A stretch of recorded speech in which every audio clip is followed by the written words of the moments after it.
오늘 시편 41편에 있는 말씀은 다윗의 시입니다. 근데 제가 지난번에 40편을 1권의 마지막이라 그러는데 1권의 마지막이 41편입니다. 그래서 시편이 5권으로 구성이 되어 있는데요. 1권에서 41편까지는 1권이고요. 1편에서 제2권은 42편부터 72편. 그러니까 이게 50편 이게 아니라 그냥 그분들이 이렇게 종류대로 이렇게 모아가지고 이렇게 1권, 2권, 3권, 4권, 5권 이렇게 나눴는데요. 3권은 73편부터 89편까지 이게 짧아요. 그러고 나서 4권은 90편부터 100편까지. 5권은 107편부터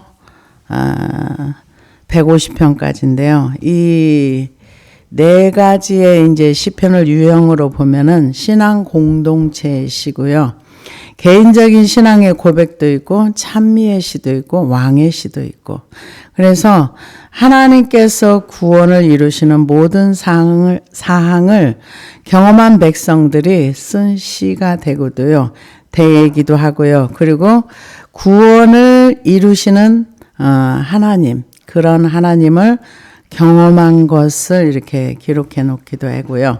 또한 하나님의 창조의 섭리, 역사적인 활동, 그러면서 목자 되신 하나님을 찬미하는 게 이 시편 전체 내용이라고 볼 수 있고요. 그래서 1권은 그 인간에 대해서 주로 다윗의 시가 많이 나와 있고요.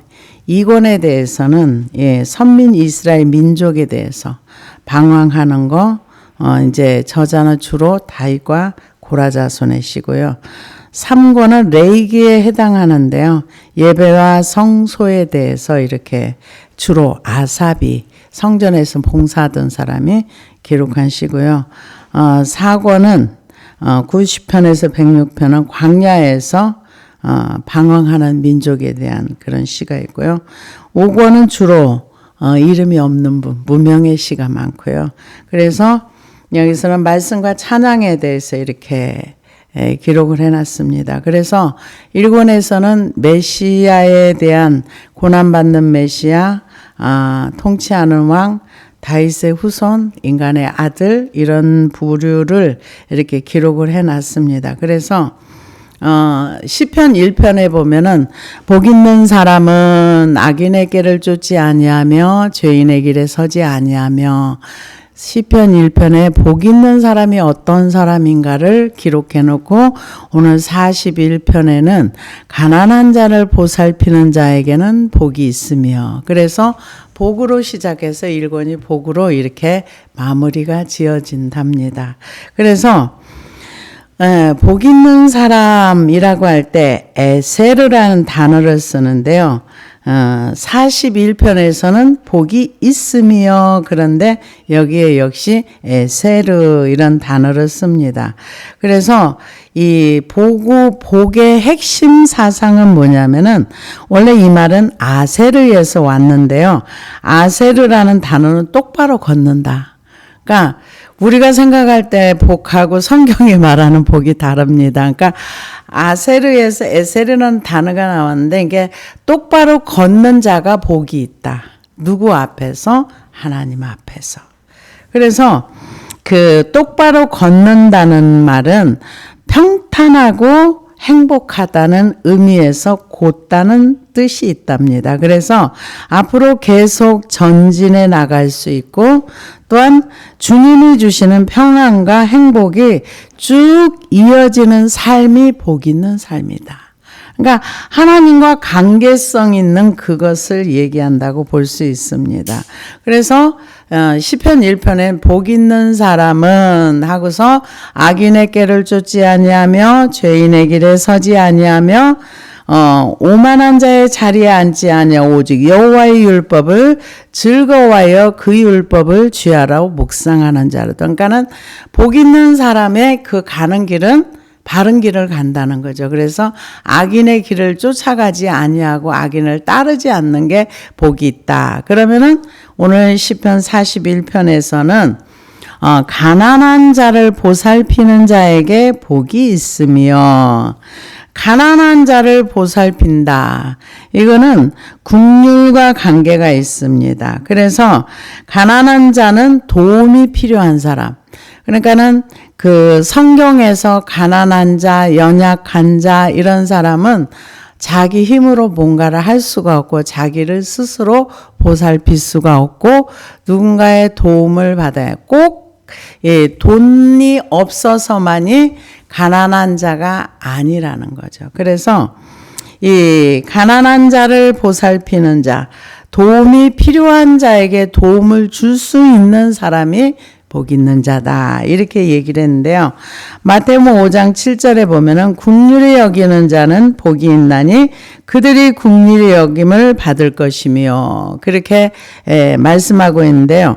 야고보는 뭐라고 얘기했는가? 2장 13절에 보니까 긍휼을 행하지 아니하는 자에게는 긍휼 없는 심판이 있으리라. 그러니까 내가 남에게 긍휼을 베풀고 긍휼히 여기면 하나님께서도 나를 보실 때 긍휼히 여겨주시고 긍휼 없는 심판이 아니라 긍휼이 있는 은혜가 있다. 이렇게 표현하고 있습니다. 그래서 이 가난한 자를 보살핀다 그래서 꼭 돈만 갖다 주는 것이 보살피는 것이 아니랍니다. 그래서 그 사람의 필요를 채워주거나 제가 어떤 간증을 듣다 보니까 이런 얘기를 하더라고요. 어떤 교회에서 권사님 한 분이 계시는데 그 권사님이 아픈 사람 신방을 간다 하면 무조건 따라간대요. 그래서 그 목사님한테는 굉장히 힘이 되었답니다. 병원 신방 가려고 그러면 별로 사람들이 좋아하질 않는데요. 왜? 환자들이 가면은 이렇게 힘들어하고 아파하고 그런 걸 보면 힘드니까 그러는데 그 권사님은 자기가 걸을 수 있는 한 자기는 병원 신방 가면 무조건 따라간다. 그래서 항상 따라다녀가지고 굉장히 그 목사님한테 힘이 됐다. 그런데 한번 물어봤답니다. 목사님, 권사님은 왜 병원 신방 갈 때 그렇게 열심히 따라다니세요? 그랬대요. 그랬더니 그 권사님 뭐라 그러느냐. 제가요, 아파가지고요, 정말 죽을 것 같이 외롭고 병원에 입원해서 너무너무 고독하고 힘들 때 신방이 왔을 때 그렇게 반가웠다고. 너무 감사해가지고, 나도 받았으니까 나도 베풀어야 되겠다 해서 자기가 회복하고 나서는 교회에서 아픈 집이 있다 하면 무조건 신방을 가는 그런 은혜가 있어서 제가 걸어 다닐 수 있는 한 저는 이 일을 계속 할 겁니다. 이런 얘기를 했다고 그러더라고요. 그래서 받은 걸 이렇게 돌려주는 것도 쉽지 않은데 그분은 그런 결심을 하고 그렇게 행동을 한다. 이렇게 하는 얘기를 들어봤습니다. 그래서 가난한 자를 보살피는 자에게는 복이 있으며 재앙의 날에 여호와께서 그를 건지시리로다. 그러니까 좋은 것을 심었으니까 좋은 게 나올 수밖에 없는 거죠. 왜요? 하나님께서도 가난한 자들을 보살피면은 복을 주신다. 그렇게 얘기도 했지만은 우리가 다니엘서에 보면은 그 느부갓네살 왕이 이제 그 꿈을 이제 다니엘이 해석을 하면서 뭐라 그러냐면은 앞으로 그 느부갓네살 왕이시여 다니엘이 조언하는 게 뭐냐? 가난한 자를 많이 이렇게 살펴주세요. 이런 얘기를 하는 것을 볼 수가 있습니다. 그래서 그런 사람들은 하나님께서 재앙의 날에 여호와께서 그를 건지시리로다. 건져주신다는 거죠. 왜? 좋은 걸 심었기 때문에. 그래서 여호와께서 그를 지키사 살게 하시리니 그가 이 세상에서 복을 받을 것이라. 주여 그를 그 원수의 뜻에 맡기지 마소서. 그러니까는 재앙의 날에도 건져주시고 하나님이 또 지켜주시고 살게 해주신다는 거죠. 그래서 이 세상에서 복을 받을 것이라. 주여 그를 그 원수의 뜻에 맡기지 마소서. 그러니까는 재앙의 날에도 하나님이 지켜주시고 또 살게 해주시고 이 세상에서 복 받는 거. 그러니까 이 땅에서는 심은 대로 거두는 거예요. 악을 심으면 악이 나오고 선을 심으면 좋은 열매가 나오고. 그래서 이 세상에서 가난한 자를 보살피는 그런 사람에게는 복이 있는데 어떤 복이 있느냐? 재앙의 날에서 그를 건져주시는 복이 있고 또 그를 지켜주시고 그리고 이 세상에서 복을 받는다는 거죠.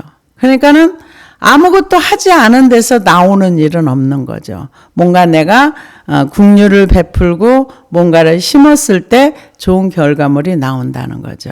그래서 그 원수들의 뜻에 그런데 혹시 그가 어려움을 겪을 때 그의 원수가 있다면 원수들이 그를 함부로 손대지 못하게 막아달라는 거예요. 원수들의 뜻에 맡기지 마소서. 그러면서 3절에서 여호와께서 그를 병상에서 붙드시고 그가 누워있을 때 그의 병을 고쳐주시나이다. 병상에 누워있는데 하나님께서 그 병을 고쳐주신다는 거예요. 하나님이 지켜주는 사람, 하나님이 보호해주는 사람, 하나님이 붙들어주는 사람, 원수가 손대지 못하게 막아주는 사람, 그 사람이 복 있는 사람인데 그가 누군가? 가난한 자. 근데 우리는 무조건 가난하다 하면은 돈 없는 것만 가난하다 그래요. 그래서 어떤 분이 그런 얘기를 하더라고요. 교회의 본질이 요즘 많이 훼손되고 있다. 훼손되는 이유가 뭐냐? 교회가 구제 사업에 너무 몰두하다 보면 다른 일을 못한다. 근데 우리나라가 복지가 잘 돼 있어서요. 물론 사각지대는 있을 수 있지만 그래도 웬만큼은 복지의 혜택이 되게 많다. 이렇게 얘기를 합니다. 교회의 본질은요. 뭐냐면은 복음 전하는 거예요. 생명 살리는 게 그래서 유람선이 되면 안 되고 구조선이 돼야 돼요. 유람선은 배는 같은 배인데 놀러 다니는 배하고 구조선 사람들이 빠져 이렇게 헤맬 때 이렇게 건져주는 구조선이 돼야지 유람선이 되면 안 돼요. 근데 요즘은 그런 부분들이 많이 이제 없어졌어요. 그래서 우리가 주님이 오실 때가 가까이 온다고 이렇게 얘기하면은 거의 이단시 하더라고요. 저도 깜짝 놀랐고요. 또 한 가지는 또 뭐라 그러냐. 회개를 말하면 이단이래요. 저는 너무 충격을 먹었어요.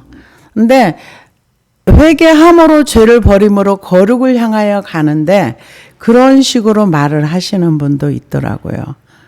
그래서 이야 정말 놀랐구나 하는 생각을 하게 됐습니다. 그래서 여기서 뭐라 그러냐? 여호와께서 그를 병상에서 붙드시고 그가 누워 있을 때, 그러니까 가난한 자를 보살피는 사람이 복이 있는데 그 사람이라고 아프지 않는가? 아플 수 있다는 거죠.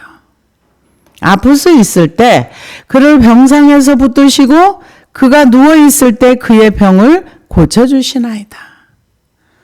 하나님이 지켜주고 보호해주고 그렇게 해도 그도 아플 때 하나님께서 그를 지켜주시고 보호해 주신다. 이렇게 얘기를 합니다.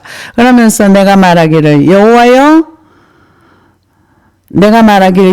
내게 은혜를 베푸소서. 내가 주께 범죄하였사오니 나를 고치소서 하였나이다. 이제 그 자기가 아파서 누워있는 이유가 뭔가? 죄 때문에 누워있다는 거죠. 죄로 인한 결과물. 근데 우리는 죄로 인한 결과물로 아프기도 하지만 자기가 몸을 잘못 관리해서 아프기도 합니다. 꼭 죄로 인해서만 그런 것도 아니고요. 관리를 잘못하기도 하고 몸을 너무 함부로 많이 혹사해서 그러기도 해요. 근데 시편 38편 3절에 보니까 주의 진노로 말미암아 내 살에 성한 것이 없사오니 나의 죄로 말미암아 내 뼈에 평안함이 없나이다. 내 죄악이 내 머리에 넘쳐서 무거운 짐 같으니 내가 감당할 수 없나이다. 내 상처가 썩어 악취가 나오니 내가 우매한 까닭이로소이다. 내가 아프고 심히 구부러졌으며 종일토록 슬픔 중에 다니나이다. 내 허리에 열기가 가득하고 내 살에 성한 곳이 없나이다. 내가 피곤하고 심히 상하였음에 마음이 불안하고 신음하나이다. 죄로 인해서 자기가 아프다는 걸 시편 38편에 고백을 했어요. 그래서 죄로 인해서 물론 몸이 아프기도 하고 여러 가지 정신적인 어떤 그런 고통이 올 수 있는데 그것을 가지고 하나님 앞에 은혜를 베풀어 달라고 하는 거죠. 하나님이요, 내게 은혜 베풀어 달라는 건 뭐예요? 나는 하나님 밖에는 나를 치료할 자가 없습니다. 내게 은혜를 베푸소서. 그러니까 누구도 질병을 이길 수 있는 사람은 없어요. 오직 하나님만이 우리를 고쳐줄 수 있는 거예요. 그래서 내게 은혜를 내가 주께 범죄하였사오니 나를 고치소서 하였나이다. 나의 원수가 내게 대하여 악담하기를 그가 어느 때에 죽고 그의 이름이 언제나 세상에서 없어질까 하며. 이 말씀을 보다 보니까 오늘 제가 이 사무엘하 마지막 장을 읽었는데요. 그 아침에 읽었는데 다윗이 일생 동안 참 배신을 많이 당했어요. 마음이 참 많이 힘들고 죽기 직전까지도 힘들었을 것 같아요. 왜냐하면은 압살롬 편에 아히도벨이 가가지고 그 모사였잖아요. 그냥 정말 지혜로운 이 아히도벨이 압살롬에 딱 붙어가지고 다윗을 배신했어요. 그랬을 때 굉장히 아팠을 거예요. 배신 당해보면 알지. 엄청 아팠을 거예요. 근데 아도니아가 자기가 왕이 되겠다고 하나님이 이미 솔로몬을 왕으로 세우려고 다윗에게 말씀하셔서 다윗이 이미 얘기를 다 해놓은 것 같아요. 그래서 바세바도 알고 사독도 알고 또 이제 선지자도 나단 선지자도 아는데 이 요압이 거기에 딱 붙어가지고 아도니아 편에 딱 붙어서 아도니아 왕 만세를 했을 때 다윗이 참 힘들었을 것 같아요. 일생 동안 같이 했잖아요.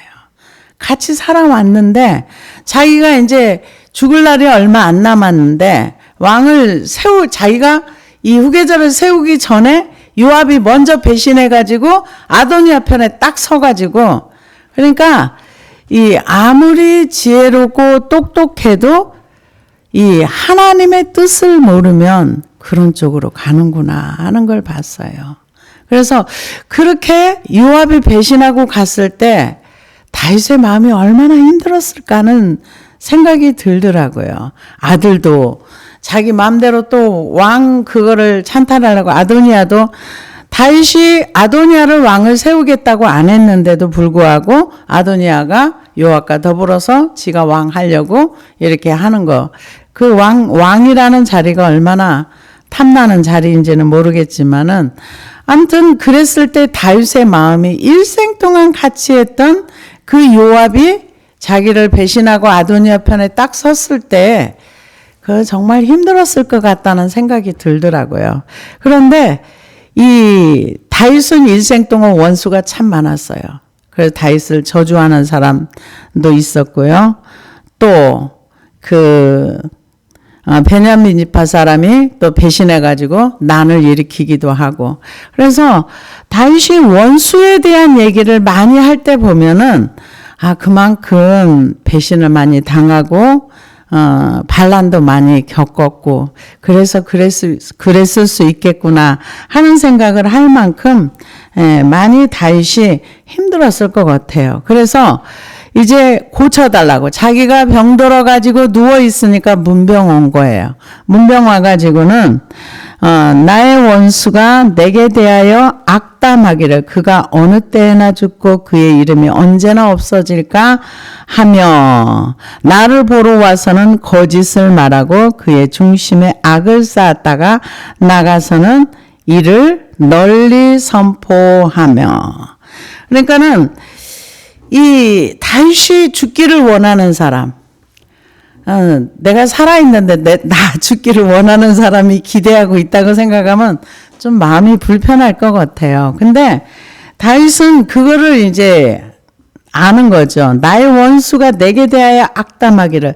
문병 와가지고는 좋은 말 해주고 살펴. 얘가 언제쯤 죽을까? 얘가 언제쯤 이 땅에서 없어질까? 그러고 나가서 막 소문을 낸다는 거죠. 그랬을 때 그 소식이 안 들리면 좋은데 들리잖아요. 옆에 가서 나가서 그런 말 하는 게 들리니까 나를 보러 와서는 거짓을 말하고 그의 중심에 악을 쌓았다가 나가서는 이를 널리 선포하오며.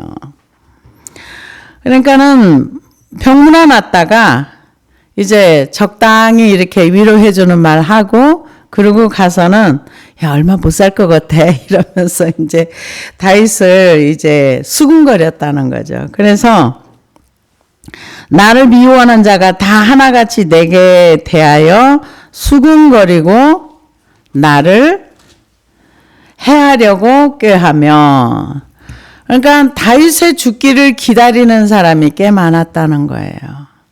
그러니까 그만큼 원수들이 많았다는 거는 참 편치 않았다는 얘기가 될 수도 있겠죠. 그래서 그 수군거리다 이 단어가요 재미있는 단어예요.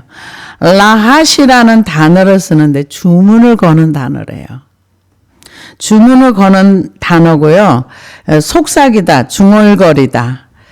이번에 그 얘기를 하더라고요. 찰리 커크가 그 암살을 당했을 때 이런 얘기를 하더라고요. 어떤 그쪽에서 이런 기독교 쪽을 미워하는 그쪽에 어떤 사람이 주문을 걸어가지고 그렇게 저주를 했다 이런 얘기가 있더라고요. 그 유명한 목사님인데 그 말씀을 하시더라고요. 그래서 그런 세계가 있다는 건 알기는 하지만은 그렇기도 하는구나 하는 생각을 했습니다. 그런데 여기에서 수군거리다는 거를 주문을 걸다. 그러니까는 다윗이 죽기를 기대하고 뭔가 빨리 죽기를 원하는 그런 마음들이 많이 있었던 거죠. 그래서 언제 죽을까 기대하고 기다리는 거죠. 그래서 이르기를 악한 병이 그에게 들었으니 이제 그가 눕고 다시 일어나지 못하리라 하오며. 악한 병. 이제는 악한 병이라는 게 요즘 말로 하면 무슨 병이겠어요? 뭐 암이나 그런 거라고 말하겠죠. 그런데 악한 병이 들어서 이제 저는 일어나지 못할 거야. 저는 이제 죽고 끝날 거야. 이러면서 자기네끼리 수군수군 하면서 이렇게 모여서 그렇게 했다는 거죠. 그래서 이 악한 그 세계들에서 이렇게 뭐 저주하고 이런 거는 다른 나라에는 많이 있는 일들이더라고요. 저주도 하고 뭐 주문도 걸고. 그래서 이제 그런 얘기들이 있는데 실제로 다윗도 이렇게 병이 들어서 누워 있을 때 사람들이 죽기를 기대하고 다시 일어나지 못할 거야. 그러면서 이렇게 말했다는 거죠. 그래서 다시 일어나지 못한다. 그러면서 내가 신뢰하여 내 떡을 나눠 먹던 나의 가까운 친구도 나를 대적하여 그의 발꿈치를 들었나이다. 이렇게 얘기를 하는데요. 예수님이 이 말씀을 그대로 인용을 하셨어요. 가룟 유다에게 요한복음 13장 18절에 보니까 내가 너희 모두를 가리켜 말하는 것이 아니니라. 나는 내가 택한 자들이 누구인지 알미라. 그러나 내 떡을 먹는 자가 내게 발꿈치를 들었다 한 성경을 응하게 하려는 것이니라. 이 얘기는 내 떡을 나눠 먹던 나의 가까운 친구도 나를 대적하며 그의 발꿈치를, 이거는 그 말을 이렇게 훈련했었는데 그 말이 그 뒷발로 주인을 팍 차버리고 뛰어 도망가는 것을 상징한답니다. 그래서 어떤 그 주석가들은 얘기하기를 예수님이 이렇게 가룟 유다하고 이렇게 같이 있었을 때 그런 현상, 이 말씀을 예수님이 그대로 인용을 해서 요한복음 13장에 말하는 것처럼 가룟 유다가 예수님을 발로 차고 도망가는 그런 형태의 이런 것이다. 이렇게 얘기를 하더라고요. 그래서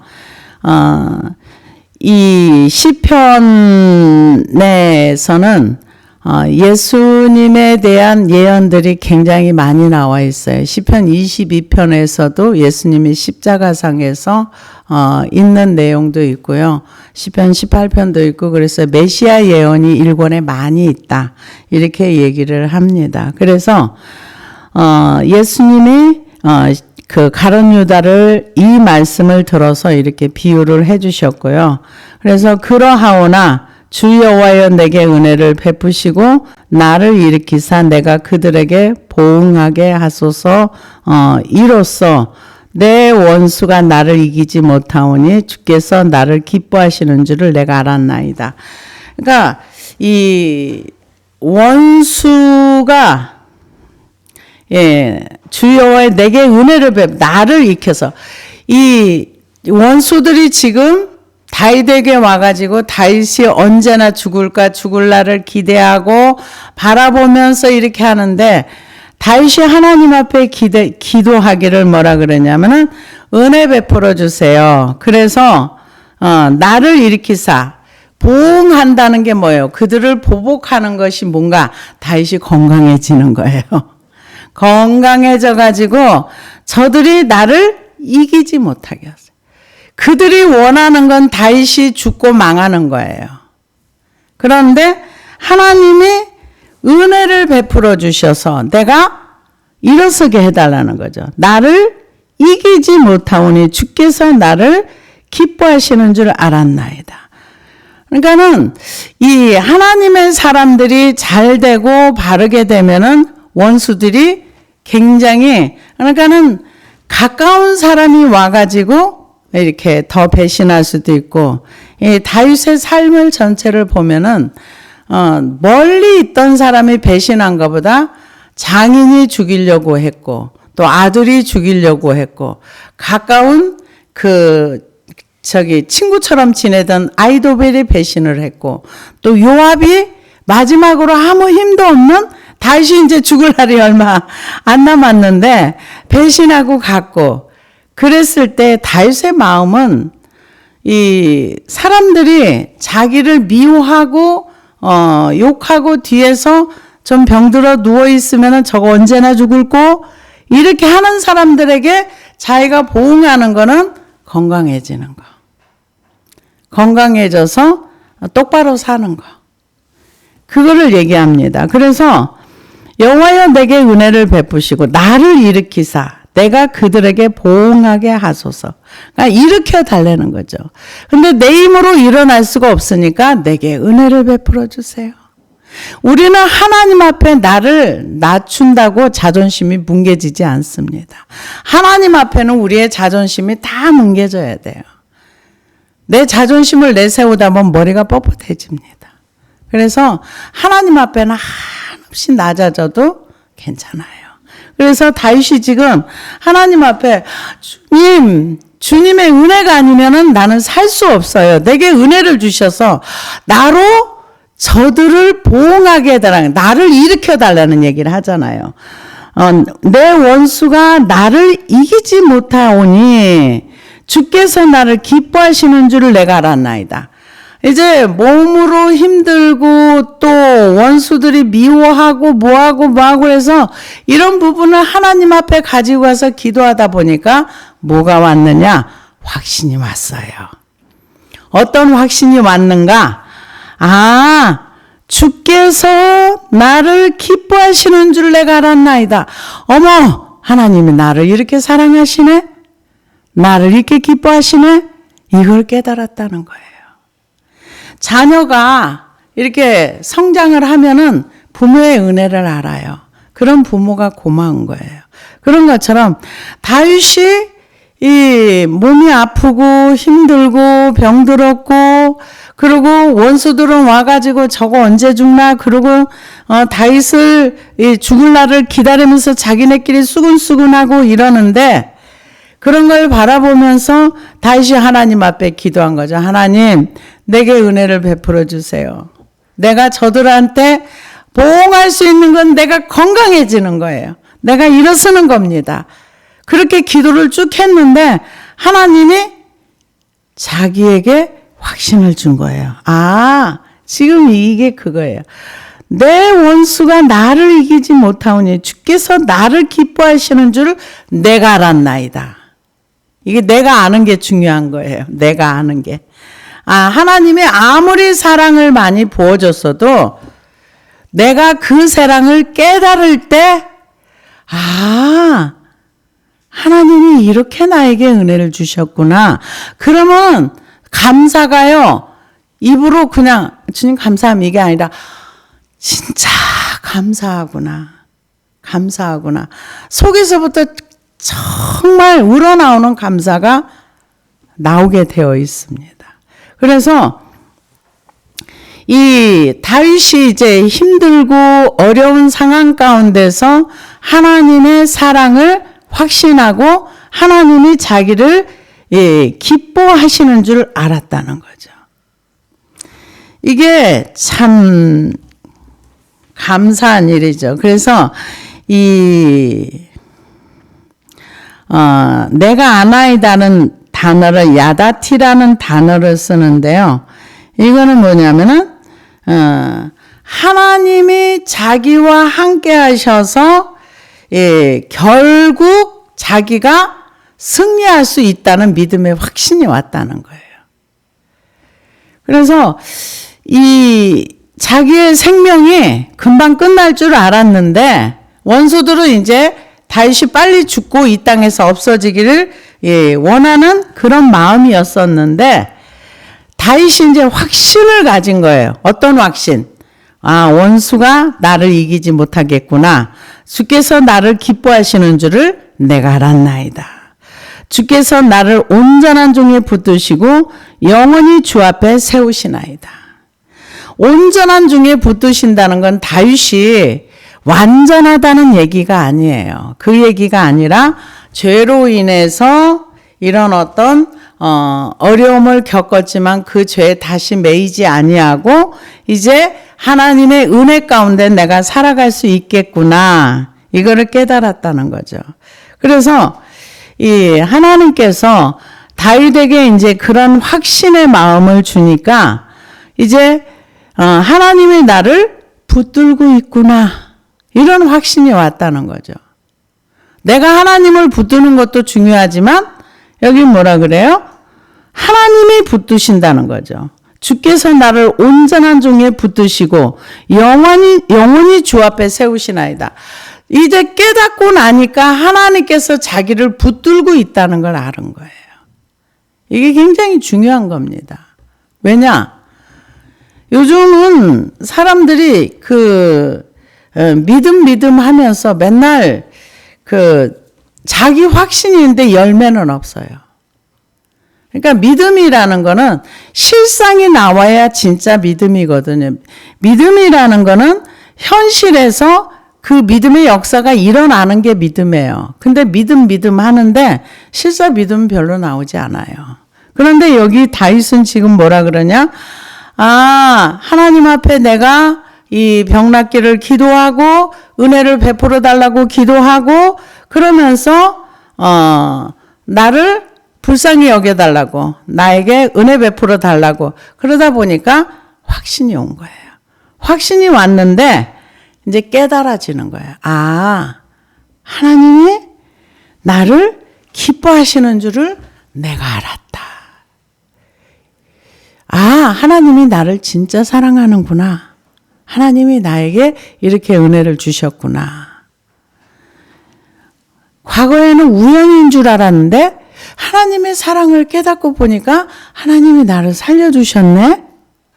저도 그런 생각을 참 많이 했습니다.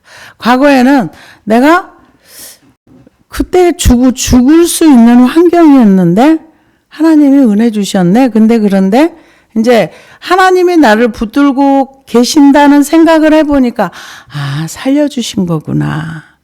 이제 그런 은혜를 아는 것처럼 다윗도 알았다는 거죠. 그래서 내가 깨닫고 나니까 하나님이 나를 붙들고 있구나.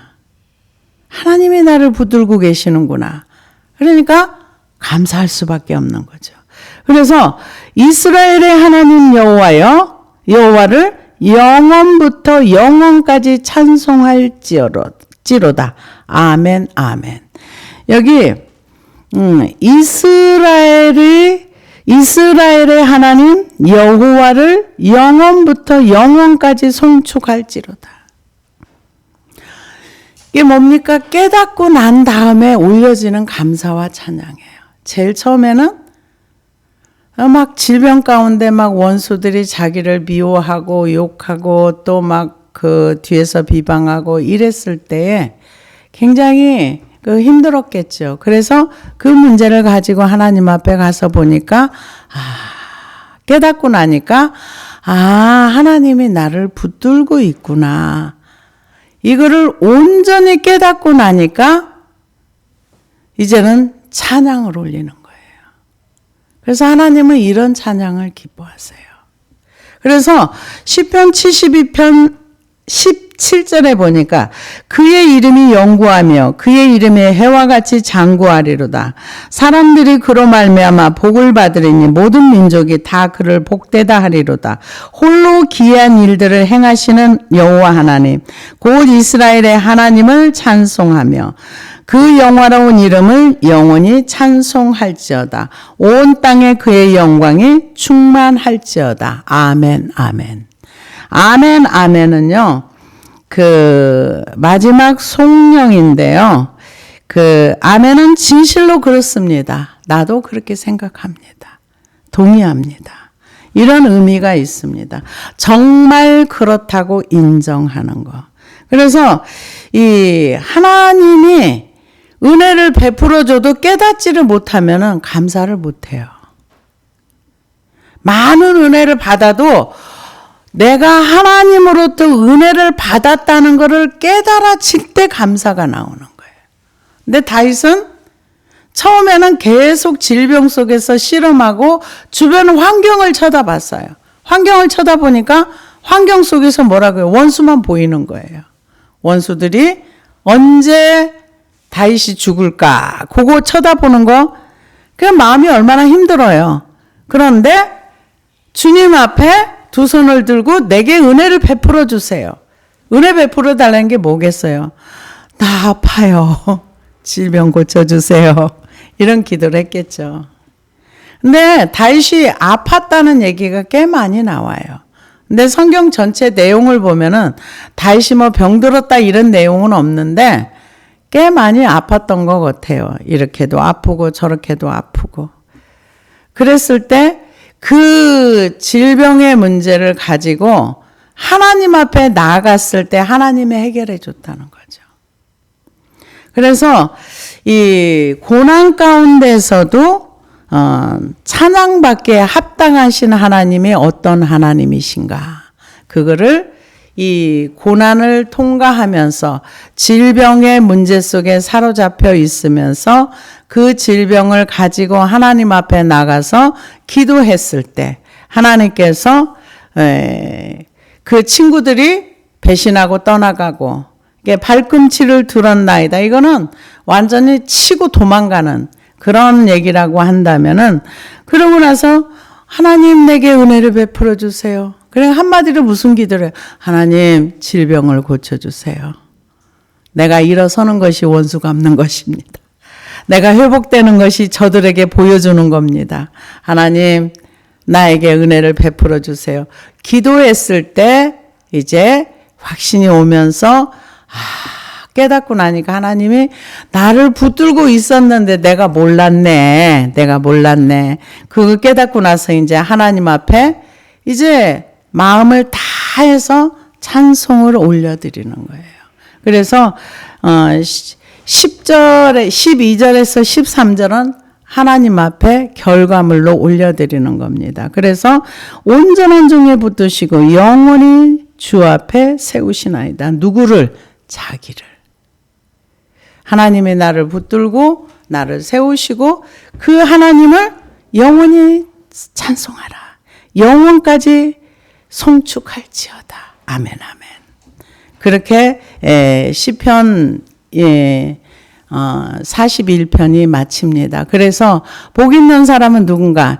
시편 그 1권에서 1편에서 41편까지 복 있는 사람들은요, 하나님을 의지하는 사람, 하나님을 온전히 신뢰하는 사람, 하나님과 함께하는 사람, 이런 사람들이 복이 있다. 그리고 긍휼을 베풀고 하나님을 의지하는 그런 사람들이 복 있는 사람이다. 이렇게 해서 시편 그 1권이 마칩니다. 그리고 이제 2권으로 다시 들어가게 됩니다. 그래서 이 다윗의 시를 바라보면서 우리는 시편 41편에서 은혜가 깨달아져야 돼요. 아, 하나님이 나에게 이 질병을 고쳐주셨네. 아, 하나님이 나에게 이렇게 은혜를 주셨네. 이게 깨달아지면은 하나님에 대한 눈이 밝아지는 거예요. 눈이 밝아지고, 아, 하나님이 나를 이렇게 붙들고 오셨구나. 나를 붙들고 계시는 거구나. 그러면서 하나님을 찬송하는데 그냥 찬송이 아니라 아주 영혼부터 영혼까지 하나님을 송축할지어다 아멘 아멘 하면서 하나님께 영광 돌리는 그러한 시편 41편입니다. 그래서 우리가 이 땅에 살아가면서 하나님 앞에는 가지고 가지 못할 문제가 아무것도 없습니다. 질병의 문제도 그렇고 마음에 힘든 것도 그렇고 이 다윗의 시편을 보면은 자기 마음에 있는 것을 감추지 않고 그대로 물쏟도 다 쏟아 놓습니다. 근데 사람들이 이거 하지 않아요. 하지 않습니다. 오히려 하나님 앞에 이렇게 가까이 가는 거가 굉장히 시간 낭비처럼 생각하는 사람들도 있어요. 그리고 일단 앉아 있는 걸 잘 못하더라고요. 기도하는 거 아무나 하는 거 아니더라고요. 그래서 근데 다윗은 항상 모든 문제를 뭘로 풀었느냐? 기도로 풀었어요. 문제가 있을 때마다 가서 기도하고 마음이 힘들 때도 기도하고 어려울 때도 기도하고 배신자가 있을 때도 기도하고 그러면서 질병의 문제를 가지고 하나님 앞에 나가서 확신을 가지고 그리고 하나님을 찬양하는 그런 내용이 시편 41편의 내용입니다. 기도하시겠습니다.